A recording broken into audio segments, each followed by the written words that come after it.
مبارک میں مختلف جگہوں پر قرآن مجید سنایا۔ اور میرے دوستوں، مدرسہ اور مسجد کوئی آج کی چیز نہیں، مدرسہ اتنا ہی پرانا ہے جتنا اسلام پرانا ہے۔ غار حرا کی خلوتوں میں جب سب سے پہلی نازل ہوئی اقرا بسم ربک الذی خلق، سورۃ العلق کی 5 آیتیں نازل ہوئیں، وہیں پر مدرسہ قائم ہوا۔ پھر یہ مدرسہ منتقل ہوا غار حرا سے مکہ مکرمہ میں پہاڑ کی چوٹی پر دار ارقم، اور دار ارقم سے یہ مدرسہ منتقل ہوا مدینہ منورہ میں صفا کے چبوترے پر، جہاں میرے آقا پڑھانے والے ابو بکر عمر عثمان علی جیسے پڑھنے والے، طلحہ زبیر جیسے پڑھنے والے۔ آپ صلی اللہ علیہ وسلم نے مدینہ منورہ پہنچ کر سب سے پہلے مسجد کی بنیاد رکھی، پھر دوسرے سال آپ صلی اللہ علیہ وسلم نے مدرسے کی بنیاد رکھی۔ امت کو یہ بات سمجھائی کہ مسجد اور مدرسہ مسلمان کی زندگی میں محور اور مرکز کی حیثیت ہے۔ یہ دینی مدارس یہ کارخانے ہیں، انسانیت ساز ادارے ہیں، جہاں انسان تیار ہوتے ہیں۔ مختلف فیکٹریاں، ملیں، کارخانے، کہیں کپڑا بنتا ہے، کہیں جوتا بنتا ہے، کہیں مشینری بنتی ہے، کہیں دوائیں بنتی ہیں۔ مدرسہ وہ کارخانہ ہے، وہ کارگاہ ہے کہ جہاں انسان تیار ہوتے ہیں۔ اور اس مدرسے کی وجہ سے آج الحمدللہ دین محفوظ ہے۔ صدیاں بیت جانے کے بعد آج بھی الحمدللہ دین محفوظ ہے، تو یہ برکت ہے علماء اور مدارس۔ اور مدرسہ دین سیکھنے کی جگہ ہے، عبادت سیکھنے کی جگہ ہے، مسجد عبادت کرنے کی جگہ ہے۔ تھوڑی بہت عبادت تو مسجد میں بھی سیکھی جاتی ہے، لیکن عبادت کا تفصیلی علم وہ کہاں ہوگا؟ مدرسے کے اندر۔ تو میں عرض کر رہا ہوں کہ الحمدللہ ان مدارس کی وجہ سے الحمدللہ دین آج محفوظ ہے۔ ان علماء کی وجہ سے فتنے دبے ہوئے ہیں۔ 1400 سالہ دور میں دین اسلام کے روشن چہرے کو فتنوں کے سیاہ پردوں سے ڈھانپنے کی کوشش کی گئی، داغدار کرنے کی کوشش کی گئی، لیکن الحمدللہ علماء نے ان فتنوں کی سرکوبی کی اور ان کو تار تار کیا، اور آج صدیاں بیت جانے کے بعد بھی دین کا روشن چہرہ دوپہر کے چمکتے ہوئے سورج کی طرح محفوظ۔ آپ غور فرمائیں، میں رات کو احتجاج کر رہا تھا کہ اپنی زبان کو چھوڑ کر کوئی بھی اپنی مادری زبان کو چھوڑ کر کوئی آدمی دوسری زبان بولتا ہے تو فوراً پتہ چل جاتا ہے کہ نہیں ان کی کون زبان۔ پٹھان اردو بولے گا وہ تو 1 سیکنڈ میں پتہ چلتا ہے، ان کی مذکر مانس کوئی ٹھیک ہوتی نہیں۔ ہمارے استاد نے وہ خود بھی پٹھان دے گئے، طلبا سے کہتے ہیں تکرار کریں تو مذکر مانس کی فکر نہ کیا کرو، ہماری تو بھی ٹھیک ہے، ہم یہ لڑا کو۔ ہمارے دوست نے مولانا نوار الحق صاحب کو بڑا بیٹھا کیا، کہنے لگے ہمارے یہاں تھوڑا بھی پنجاب سے کسی کا مہمان آیا تو میزبان مہمان کے ساتھ بیٹھا ہوا کھانا کھا رہا تھا، تو میزبان سے کہنا تو یہ چاہتا تھا کہ کھاؤ شرم نہ کرو، کہتا ہے کھاؤ کھاؤ تم کو شرم نہیں آتی۔ اب ظاہر ہے کہ وہ کہنا تو کچھ اور چاہتا تھا، اب اس بیچارے نے کیا کھانا تھا۔ تو کوئی بھی آدمی اپنی مادری زبان چھوڑ کر دوسری زبان بولتا ہے تو ہزارے والا بولے گا، اردو بھی بولے گا تو پتہ چل جائے گا، ہزاری کشمیر والا بولے گا تو پتہ چل جائے گا۔ شروع کے عرب کو پتہ دیتے ہیں، حضرت حسین بخاری شریف، ہم اٹک کے ہیں، ہمارا بھائی لڑکا اٹک ہے، اور آخر کے ماقبل کو زبان دیتے ہیں، اٹک چاٹک کرنل، فوراً پتہ چل جاتا ہے کہ یہ اٹک ہے۔ کوئی بھی آدمی، بلکہ ہم تو انگریزی بھی بولتے ہیں نا تو وہ بھی پنجابی میں بولتے ہیں۔ مدرسے میں آنے سے پہلے میں ایئر فورس میں تھا، ہمارے ایک انسپیکٹر تھا، صبح ٹریننگ کے وقت صبح یونیفارم وغیرہ چیک کرتے ہیں، کسی کو چیک کیا تو اس کی مونچھیں بڑی ہوتی ہیں، اب اسے بول تو انگریزی رہا ہے لیکن سرگودے کے لیے کٹ یور مسٹیچز ہے۔ اس نے کہا سر میرے پاس کینٹی تو پرچیز کرو، میں کینٹی نہیں ہے۔ اب وہ بول انگریزی رہا ہے لیکن سرگودے کی زبان میں بول رہا ہے۔ کوئی بھی زبان اپنی مادری زبان کو چھوڑ کر بولے فوراً بدل، لیکن میں قربان جاؤں قرآن کی زبان پر، اہل جنت کی زبان پر، امام الانبیاء کی زبان پر، پشتو بولنے والا، سرائکی بولنے والا، ہند کو بولنے والا، بلوچی بولنے والا بچہ 3 سال مدرسے کی بوری اور چٹائی پہ بیٹھ کر قرآن پڑھتا ہے، معلوم یہ ہوتا ہے کہ یہ ہندو مانسیرا مظفر آباد کا رہنے والا نہیں، کسی عرب ملک کا رہنے والا ہے۔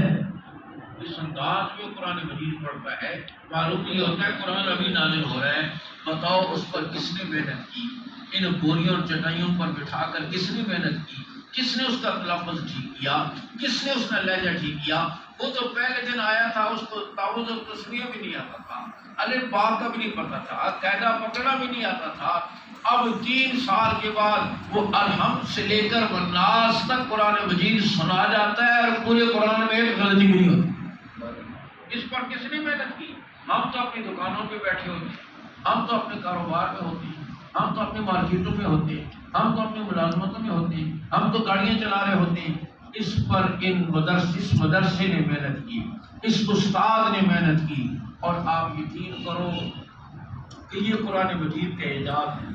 یہ چھوٹے چھوٹے بچے 10 گھنٹے روزانہ بیٹھتے ہیں، بڑا آدمی اتنی دیر بیٹھ بھی سکتا، صبح سحری سے لے کر رات گئے تک وہ بچے بیٹھتے ہیں، آسان نہیں ہے۔ استاد بھی ساتھ بیٹھتے ہیں، تو ایک دن کی بات نہیں، کوئی 30 سال سے پڑھا رہا ہے، کوئی 40 سال سے پڑھا رہا ہے، 50 سال سے پڑھا رہا ہے۔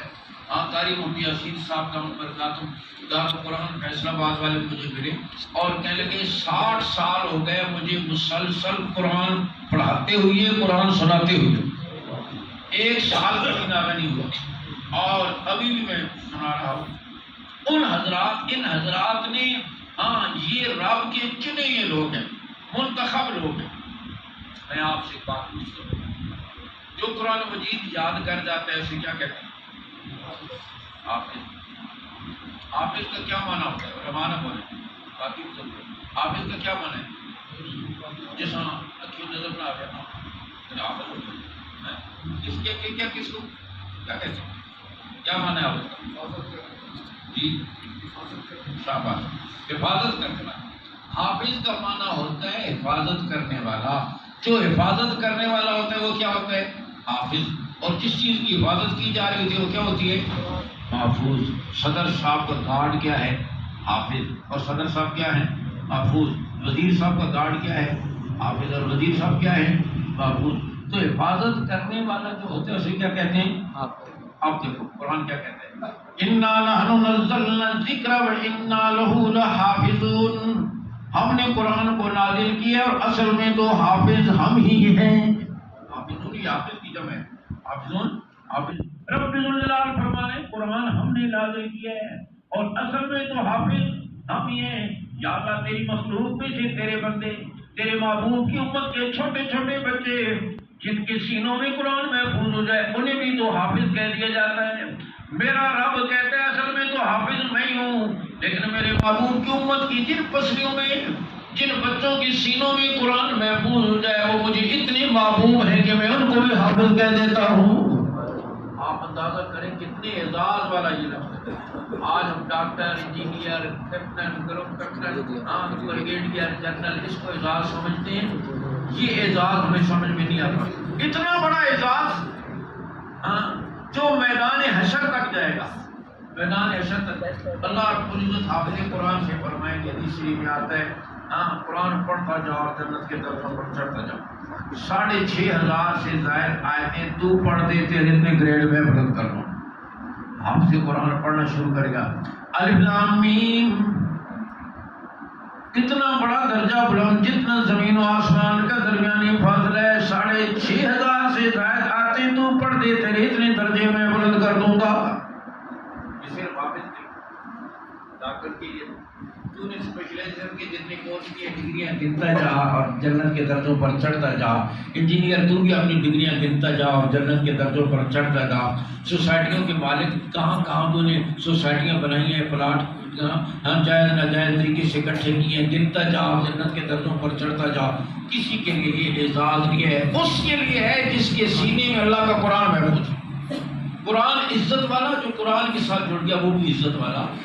تو میں کہہ رہا ہوں کہ یہ تو جو دولت آج ہمیں نصیب ہو رہی ہے، کتنے گھر ایسے ترستے تھے جن کے در و دیوار قرآن کی آواز کو ان مدارس کی برکت سے، تبلیغ کی برکت سے وہ وہاں قرآن کے حافظ ہوئے، آج وہی گھر قرآن کے نور سے منور ہے، سنت کی خوشبوؤں سے معطر ہے، ان گھروں میں دین آ رہا ہے، مردوں میں دین آ رہا ہے۔ ہمارے جاننے والے جیلم کے علاقے کی کہنے لگے کہ میری بیٹی مدرسے میں پڑھتی، ادھر دیکھو، میں تو سونے ادھر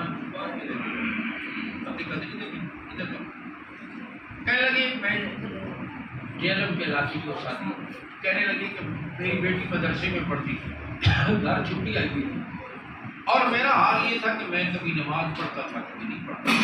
سردی کے موسم میں سفر سے واپس آیا، رات 10 بجے پہنچا، کھانا کھایا، رضائی سیدھی کی اور بستر میں بیٹی مجھے غور سے دیکھتی رہی اور کہنے لگی ابا جی عشاء کی نماز۔ میں نے کہا بیٹا پانی ٹھنڈا ہے اور سردی ہے اس وقت مشکل ہے۔ بیٹی کہنے لگی ابا جی میں 8 بجے سے پانی گرم کر کے آپ کے انتظار میں بیٹھی ہوں کہ آپ تشریف لائیں گے، میں گرم پانی پیش کروں گی، آپ وضو کر کے نماز پڑھیں گے۔ کاش بیٹی کی بات تیر بن کر میرے دل پہ لگی، میں نے رضائی پرے پھینکی، اٹھ کر وضو کیا، نماز پڑھی، اور وہ دن اور آج کا دن میری نماز کبھی قضا نہیں۔ دوستوں گھروں کی اصل آبادی ہے، اینٹ روڑے پتھر سے گھر آباد نہیں ہوتے، لکڑی لوہے پیتل سے گھر آباد نہیں ہوتے۔ گھروں کی آبادی اعمال کے ساتھ ہے، قرآن کے ساتھ ہے، سنت کی خوشبوؤں کے ساتھ ہے۔ اس لیے میں عرض کر رہا ہوں کہ آج یہ مدارس بے سر و سامانی کے عالم ہے۔ یہ مولوی پڑھاتا بھی ہے، چندے بھی جمع سارا پڑھاتے بھی ہیں، پھر جب رمضان کا وقت آتا ہے چھٹی ہوتی ہے، پھر اس کے بعد مدرسے کی ضروریات کے لیے نکل جاتے ہیں۔ ایک آدمی کی خوشامد، ایک آدمی کے پاس جانا۔ اگر یہ علماء یاد رکھیں، اگر ہم کمانا چاہیں تو ہم کما نہیں سکتے، ہم نہیں اسٹور چلا سکتے، ہم سوسائٹی نہیں بنا سکتے، اللہ نے ہمیں صلاحیتیں دی ہیں، ہم کر سکتے ہیں سب۔ لیکن اگر چند لوگ اپنی عزت ہتھیلی پر رکھ کر اور اپنے آپ کو اس انداز میں نیچے گرا کر یہ محنت نہ کرتے تو آج یہ باہر نظر نہ آتے۔ کچھ لوگوں نے اس کے لیے اپنے آپ کو وقف کیا ہے، اپنی عزت نفس کو قربان کیا ہے، اور ایک آدمی کے پاس جا کر مدرسے کے لیے، اور یاد رکھیں دین کے لیے اپیل کرنا یہ حضور کی سنت ہے۔ آپ نے مسجد نبی کی توسیع کے لیے نہیں اپیل فرمائی، مدینہ منورہ کے میٹھے پانی کے کنویں کے لیے نہیں اپیل فرمائی، غزوہ تبوک کے لیے آپ نے نہیں اپیل فرمائی۔ تو یاد رکھیں دین کے لیے اپیل کرنا یہ حضور کی سنت ہے۔ سارا مال خرچ کر دینا یہ صدیق اکبر کی سنت ہے، آدھا خرچ کر دینا عمر کی سنت ہے، ہر موقع اور ہر حال میں خرچ کرنا عثمان کی سنت ہے، اور قرض لے کر بھی خرچ کرنا یہ علی المرتضیٰ کی سنت ہے۔ تو میں عرض کر رہا ہوں کہ الحمدللہ اس محنت اور پھر اللہ جسے چاہے قبول کرے، جسے چاہے اللہ قبول کر لے، دین کی خدمت کے لیے دین کا کام اس سے لے لے۔ دارالعلوم دیوبند کا بھی آغاز نہیں ہوا تھا، انگریز نے انگریزی کی آڑ میں عیسائیت کے دروازے کھول دیے، جہریت کے دروازے کھول دیے۔ جن کو انگریزی آئے گی ان کو ملازمتیں ملے گی، جن کو نہیں آئے گی نہیں ملے گی۔ اب انہوں نے ملازمت کی آڑ میں اپنی عیسائیت کا پرچار شروع کر دیا، مسلمان نوجوانوں کو عیسائی بنانا شروع کر دیا، اور عیسائی پادری پھیل گئے برساتی مینڈکوں کی طرح ہندوستان میں۔ یہ تو علماء کی قبروں کو اللہ نور سے بھر دے، اور ان کی قبروں پر کروڑوں رحمتیں نازل فرمائے کہ علماء نے ان فتنوں کی سرگوبی کی، ایک عالم، ورنہ کوئی تھوڑے فتنے نہیں آئے۔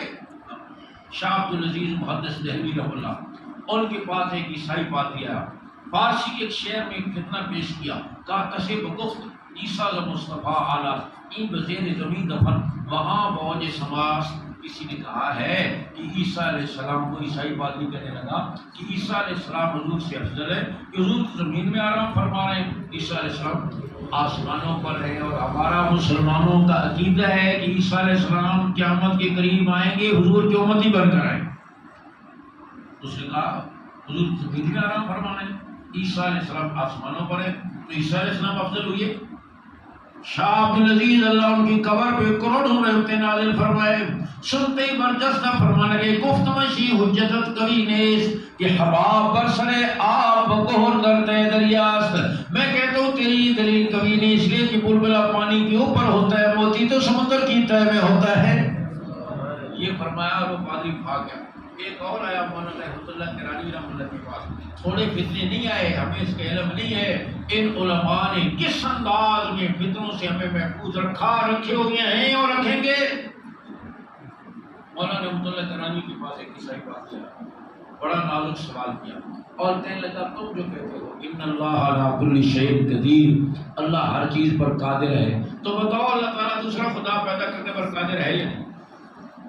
اگر کہنے کے قادر ہے تو پھر میں کہوں گا خدا پر ایک نہ دو ہو گئے، اگر دو ہو سکتے تو تین بھی ہو سکتے ہیں جیسے عیسائیوں کا تثلیث کا عقیدہ ہے، اور اگر کہتے ہیں نہیں تو پھر میں کہوں گا ان اللہ علی کل شیء قدیر.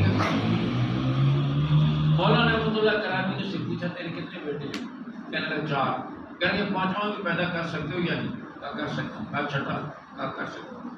کہا باپ بھی پیدا کر سکتے ہو یا نہیں؟ کہا نہیں، میرے گھر میں جو بھی پیدا ہوگا 5واں ہوگا یا چھٹا ہوگا بیٹا ہی ہوگا، باپ نہیں ہو سکتا. ان کا اللہ بھی دوسرا خدا پیدا کرنے پر قادر ہے، لیکن جو بھی پیدا ہوگا مخلوق ہی ہوگی، خالق نہیں ہو سکتا. جو بھی پیدا ہوگا مخلوق ہوگی، خالق نہیں ہو سکتا. مولانا قاسم نانوتوی رحمۃ اللہ کے پاس ایک آیا، ہندو آیا، کہنے لگا حضرت ہمارا ہندوؤں کا طریقہ اچھا ہے، ہم مرنے والے کو جلا دیتے ہیں، آپ مسلمان دفن کرتے ہو. حضرت نانوتوی برجستہ فرما لگے کچرا جلایا جاتا ہے، خزانہ دفن کیا جاتا ہے. کچرا جلایا جاتا ہے، خزانہ دفن کیا جاتا ہے. میں نے کہا ان علماء کی وجہ سے دین کا روشن چہرہ آج دوپہر کے چمکتے ہوئے سورج کی طرح ہمارے سامنے محفوظ ہے.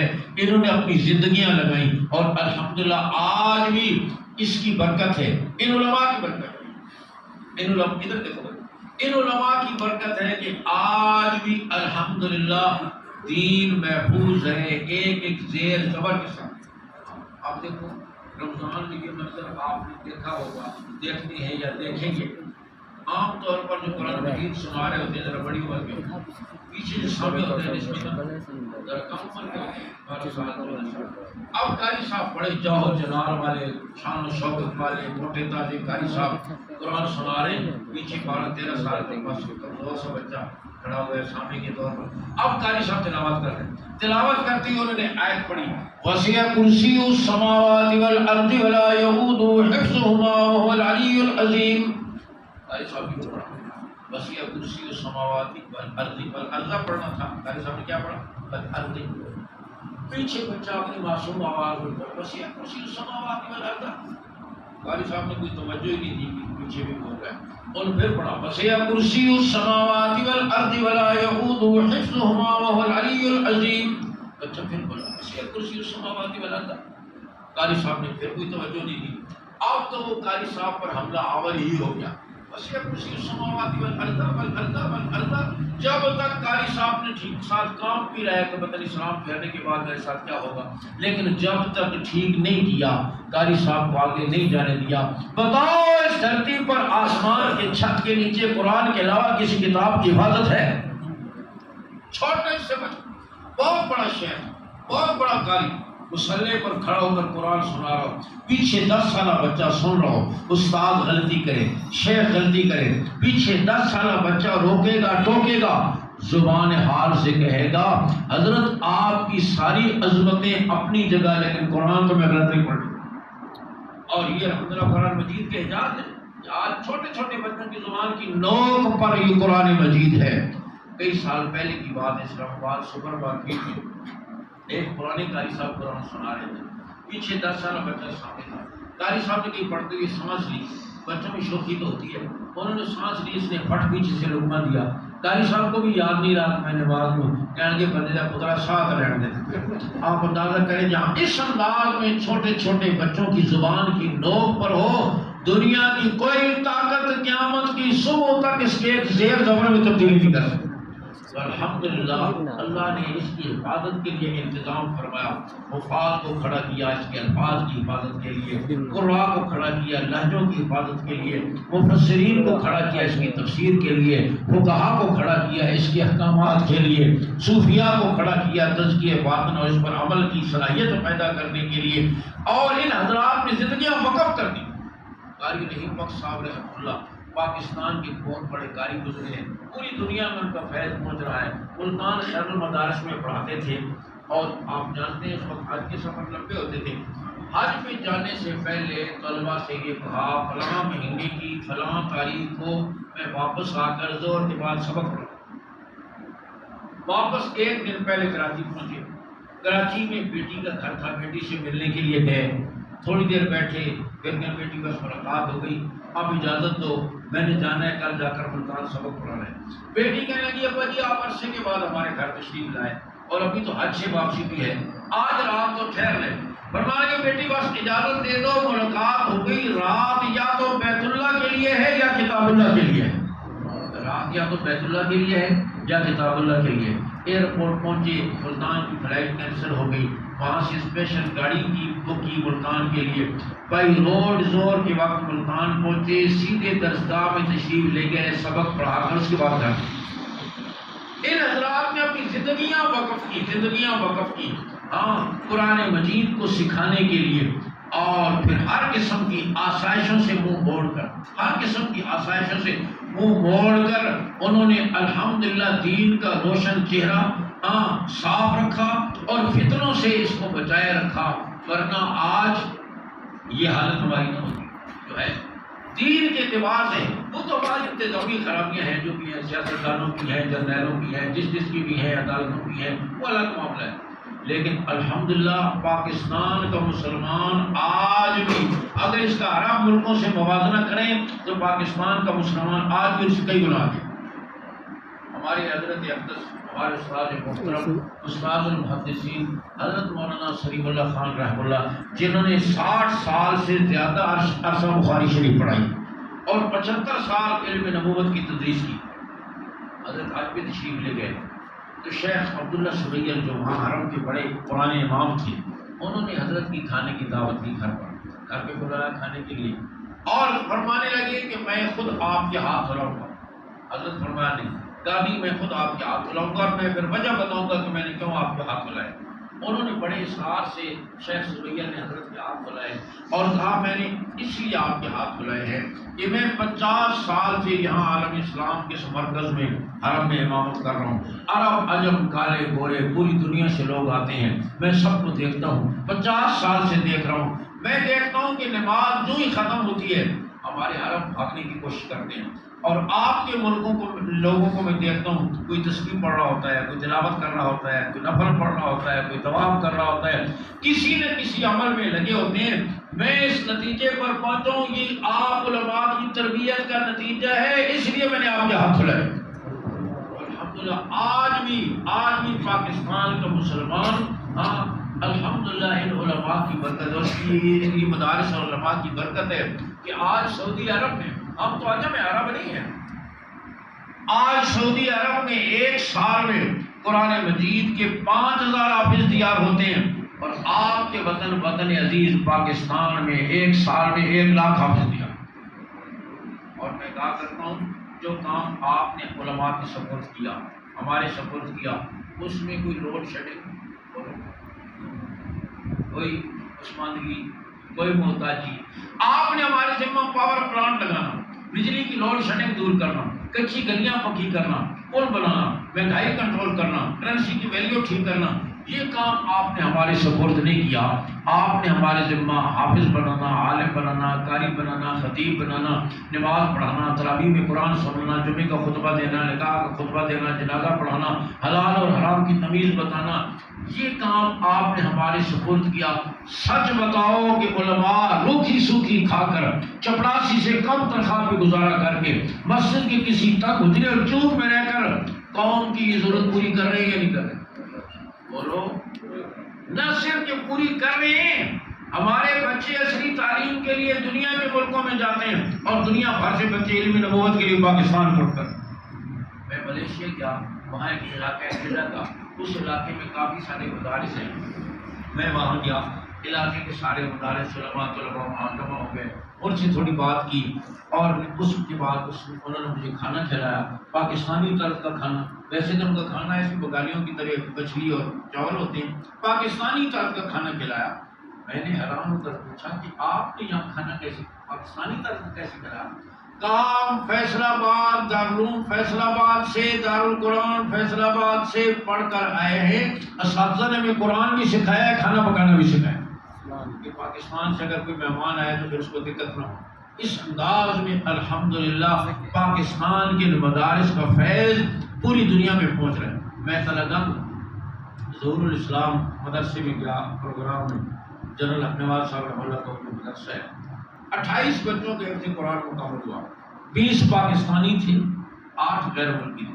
پاکستانی بچوں کے عزیز و اقارب آئے ہوئے تھے ان کی حوصلہ افزائی کے لیے. جب ان کی دستار بندی ہو چکی، اسٹیج سیکرٹری نے کہا اب ان 8 بچوں کی دستار بندی ہوگی جن کا پاکستان میں کوئی بھی نہیں. ان میں 2 بچے فرانس کے، 2 تھائی لینڈ کے، 2 روس کی ریاستوں کے، 2 بچے چین کے. آپ یقین کریں آخری بچہ چین کا جس کی دستار بندی ہوئی 6.5 سال کی عمر، اور قاری صاحب کہنے لگے 4 سال کی عمر میں یہ آیا، اس نے قرآن یاد کرنا شروع کیا. 6.5 سال کی عمر میں اس کا حفظ مکمل ہوا. 2.5 سال کے اس عرصے میں نہ اس نے والدین کو دیکھا نہ والدین اسے دیکھا. میں نے کہا یا اللہ کہاں چین اور کہاں تلگنگ کا دیہات. اس نے ماں کی گود چھوڑی، باپ کی شفقت چھوڑی، بہن بھائیوں کی محبت چھوڑی، زبان چھوڑی، علاقہ چھوڑا. کہاں چین اور کہاں تلگنگ کا دیہات، قرآن کی محبت اسے کہاں سے اٹھا کر کہاں لے آئی. الحمدللہ آج بھی حرم مکہ اور حرم مدینہ میں قرآن پڑھانے والے قاری 80% پاکستانی ہیں. 80% پاکستانی. میں ایک دفعہ گیا مدینہ منورہ میں، شیخ خلیل تھے وہاں کے ائمہ کے حرم کے اکثر اماموں کے استاد تھے. کشمیر مظفر آباد سے آگے بھٹکا ہے، وہاں کے رہنے والے تھے. شیخ خلیل پچھلے سال ان کے بیٹے نے بھی تراویح میں قرآن سنایا مسجد نبی شریف. مدینہ منورہ میں ان کا مدرسہ بھی تھا. میں ان کے مدرسے میں گیا عصر کے بعد، رمضان شروع ہونے والا تھا. شیخ ایوب ایک مدینہ منورہ کے امام تھے اور ماشاءاللہ بہت خوبصورت قرآن پڑھتے تھے.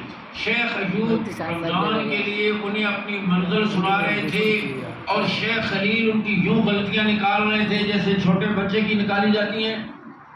یہاں قاری احمد میاں تھانوی دامت برکاتہ لاہور کے وہاں مدینہ منورہ تشریف لے گئے تو حرم کے امام اکٹھے ہو کر آئے کہ برکت کے لیے آپ ہمارا تھوڑا سا قرآن سن لیں اور ہمیں نسبت ہو جائے آپ کی شاگردی کی. تو الحمدللہ جو کام آپ نے ہمارے سپرد کیا اس میں آپ کو اعزاز ملا ہے، اس میں آپ کو عروج ملا ہے، اس میں آپ کو نیک نامی ملی ہے، اس میں آپ کی ضرورت پوری ہوئی ہے. اور میں کہتا ہوں جو کام آپ نے ہمارے سپرد نہیں کیا نا وہ بھی کر کے دیکھ لو، انشاءاللہ پاکستان ترقی کی براج پر پہنچے. ادھر کہتا استاد جی بہت کتا کام نے باجی اور تسی کتے الیکشن جان کھڑے ہوئے ہو جی، اللہ اللہ کرو بخشو، نماز پڑھو نفل پڑھو، بہت گندا کام نے جی، بہت کتا کام نے. تسی کدھر آ گئے ہوتے؟ جب ہم نے کتا کام سمجھ کر اور گندے لوگوں کے حوالے کر دیا تو آج جو ہمیں جوتے پڑ رہے ہیں نا اسی کا نتیجہ ہے. حضور صلی اللہ علیہ وسلم نے فرمایا اذا وسد الامر الى غیر اہل فانتظر الساعہ، جب نائروں کی سپرد کر دیا جائے ذمہ داریاں تو پھر قیامت کا انتظار کرو. میں عرض کر رہا ہوں الحمدللہ علماء نے ضرورت پوری کی. تو میں عرض کر رہا ہوں یہ مدرسہ قلعہ ہے، یہ کارخانہ ہے، اسی کی برکت سے آج الحمدللہ حافظ بن رہے ہیں، قاری بن رہے ہیں، عالم بن رہے ہیں، عالمہ حافظہ قاریہ بن رہی ہیں، مفتی بن رہے ہیں. اور یہ دینی مدارس اور علماء یہ چوکیدار ہیں، دین کے چوکیدار ہیں. کئی لوگ ہمیں کہتے ہیں مولوی کوئی علماء کوئی دین کے ٹھیکیدار ہے. ہم کہتے ہیں ٹھیکیدار نہیں ہیں، چوکیدار ہیں. اور آپ بتاؤ کہ چوکیدار مضبوط ہونا چاہیے یا کمزور ہونا چاہیے؟ بولو. ایسا ہو کہ 2 قدم پر اس کو کچھ نظر نہ آئے، اور اٹھے تو بیٹھ نہ سکے اور بیٹھے تو اٹھ نہ سکے، تو چور آئے چوکیدار کو اٹھا کر لے کر جائے. ایسا ہونا چاہیے کہ ایسا دباؤ ہونا چاہیے کہ کسی کی ضرورت نہ اس طرف آنے کی. سمجھدار لوگ اور سمجھدار قومیں چوکیدار کو کمزور نہیں کرتی، مضبوط کرتی ہیں. یہ دینی مدارس چوکیدار ہیں، کارخانے ہیں. دین اسلام کے قلعے ہیں، سارا دین ان کی وجہ سے پہنچ رہا ہے۔ نیت کرو کہ ہم انشاءاللہ مضبوط کریں گے، انشاءاللہ جو کیا ہو اور کوئی پتہ نہیں ہوتا۔ بعض اوقات اللہ کسی کی جھولی میں، ان پڑھ آدمی کی جھولی میں اتنی بڑی دولت ڈال دیتے ہیں کہ اس کو اندازہ ہی نہیں ہوتا۔ پنجاب کے پہلے فاضل دیوبند حضرت مولانا حسین علی رحمہ اللہ وہاں پڑھنے کے لیے گئے دارالعلوم حضرت گنگوئی رحمہ اللہ کے پاس، اندر جا کر داخلے کی درخواست کی۔ اس وقت کے سفر کتنے مشکل، پنجاب سے وہاں پہنچے۔ حضرت نے فرمایا بیٹا دیر سے آئے ہو، کتاب بھی کوئی نہیں، کھانے کا انتظام بھی کوئی نہیں، لہذا معذور۔ مدرسے سے باہر نکل کر گلی میں دیوار سے ٹیک لگا کر افسردہ لہجے کے ساتھ سوچوں میں گم ہو کر بیٹھ گئے۔ پنجاب سے آیا وہ تھکے کھاتا ہوا، داخلہ نہیں مل رہا، اب کیا کروں؟ محلے کی ایک بوڑھی عورت وہاں سے گزری اور کہنے کہ بیٹا طالب علم معلوم ہوتے ہو، کیوں پریشان ہو؟ انہوں نے کہا اماں آدھی روٹی اگر آپ مجھے صبح اور آدھی شام کو دے دو تو میں یہاں دین سیکھ سکوں۔ انہوں نے کہا بیٹا یہ کون سی بات ہے، شوق سے دے دو، جاؤ تم پڑھو۔ جا کر آئے، حضرت گنگوئی سے عرض کی حضرت کھانے کا تو انتظام ہو گیا، رہی کتاب تو میں اپنے ساتھی کی کتاب سے سبق یاد کر کے آپ کو سنا دیا تھا۔ 2 دن سبق میں بیٹھے، حضرت گنگوئی نے دیکھا کہ یہ تو گدری میں لال ہے، یہ تو جوہر قابل ہے۔ حضرت گنگوئی نے فرمایا بیٹا کھانا صبح و شام میرے گھر سے کھایا کرو، اور جس کتاب سے میں سبق پڑھاتا ہوں اس سے سبق پڑھو۔ میں کہنا یہ چاہتا تھا کہ بوڑھی عورت نے 2 دن آدھی آدھی روٹی دی، 2 روٹیاں دی ہوں گی، لیکن آج ان کی وجہ سے جو سینکڑوں ہزاروں علماء تیار ہوئے، مدرسے بنے، خانقاہیں بنی اور دینی خدمات ہوئی، آپ بتاؤ سب کا ثواب اس بوڑھی عورت کو مل رہا ہی نہیں ملا، ہی نہیں ملا۔ 2 روٹیاں لگی، لیکن کتنی خیر اللہ نے مقدر کر دی، اس کو معمولی نہیں سمجھے۔ میں عرض کر رہا تھا کہ جب انگریز نے وہ نوکریاں شروع کر دی، نوکریوں کے آڑ میں نوجوانوں کو عیسائی بننا، کچھ دیوبند قصبے کے لوگ، آپ جیسے لوگ بزرگ دین سے محبت رکھنے والے علماء کے ساتھ بیٹھے، سوچیں یہ تو ہماری نسلیں برباد ہو رہی ہیں، کیا کریں؟ مختلف رائے، حضرت گنگوئی بھی تھے، حضرت مولانا قاسم نانوتوی بھی تھے، دیوبند قصبے کے اور دیندار مسلمان بھی تھے۔ مشورہ کرتے کرتے یہ بات آئی، حاجی صاحب وہاں کے ایک تھے، ان کا نام قابل ذکر ہے، اور انہوں نے کہا کہ میری رائے یہ ہے کہ مسلمانوں کے چندے سے مدرسے بنائے، اور سب سے پہلے اپنی جیب سے 3 روپیہ چندہ نکال کر دیا، اور پھر دیوبند قصبے میں ایک دروازے پر جا کر دستک دی اور کہا چولی پھیلا کر میں مدرسہ بنانا چاہتا ہوں، میرے ساتھ تعاون کرو۔ شام تک 300 روپے چندہ جمع ہوا۔ 300 روپے کے چندے سے ایک درخت کے، انار کے درخت کے نیچے ایک استاد اور ایک شاگرد سے دارالعلوم دیوبند کا آغاز ہوا۔ کوئی بلڈنگ نہیں، کوئی کچھ نہیں، ایک انار کے درخت کے نیچے ایک استاد اور ایک شاگرد، اتفاق سے استاد کا نام بھی محمود، شاگرد کا نام بھی محمود، وہاں سے آغاز ہوا۔ آپ بتاؤ آج پوری دنیا میں دیوبند کا یہ فیض پہنچ رہا ہے، مشرق میں، مغرب میں، یورپ میں، افریقہ میں، آسٹریلیا میں، پاکستان میں، بر صغیر میں۔ آپ بتاؤ کتنے مفسر بنے، کتنے عالم بنے، کتنے مدرسے بنے، کتنی خانقاہیں بنی، کتنے تصانیف ہوئی، اور پھر یہ تبلیغ کا کام حضرت مولانا الیاس رحمہ اللہ کوئی آکسفورڈ میں تو نہیں تیار